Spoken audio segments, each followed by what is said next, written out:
Okay, hi everybody. So in this video here, we're going to solve the rational equation x divided by 2 multiplied by the square root of 10 plus x plus square root of 10 plus x equals 0. Now, before jumping into this too deeply here, we want to point out here that this is a rational equation. And so as a result, I need to be aware of my non-permissibles. So when I've got this expression here, a over b is equal to 0. So one of the things that I might do with this is combine this into one expression and one rational expression by finding a common denominator, setting it equal to 0, whatever. I could make it look like this. Either way, what I'm really looking for here is where the numerator goes to 0. I do not want the denominator to become 0 because that leads to an undefined. Okay, that's an undefined value here. So one of the first things I'm going to do here is take a look at that denominator. And I've just got that one expression. And I want to see what happens if that's equal to 0. What value of x makes that true? So the first thing I'm going to do is divide by 2 on both sides. Now 0 divided by 2 is just 0. That's not a big deal. Now I'm going to square both sides. 0 squared is 0. So far that's good.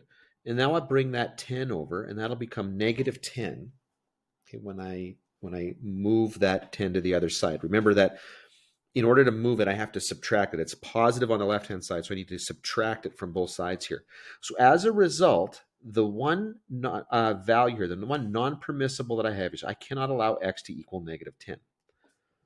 Now I come back to my equation.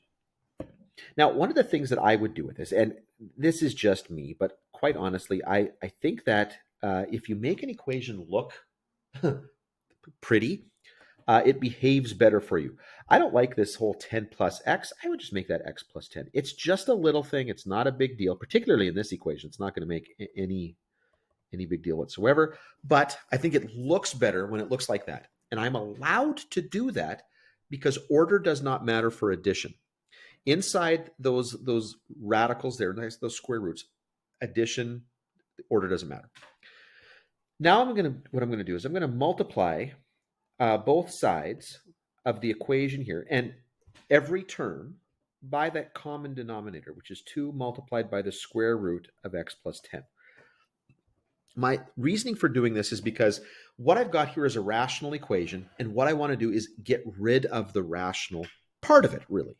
Okay, I want to make this into a polynomial equation because I know how to solve polynomial equations. It's just like when you're solving a trig equation, if you've got sine of x somewhere in an equation, one of the things you want to do at one point is get rid of the trig. You want to take the inverse sine somewhere along the way. If you've got a quadratic equation, you want to get rid of the quadratic, whether you factor it into linear terms or you take a square root. That's what we want to do here. Here, I just want to get rid of the rational part of this, or the denominator, by multiplying through. And I can do that as long as I do it to every term.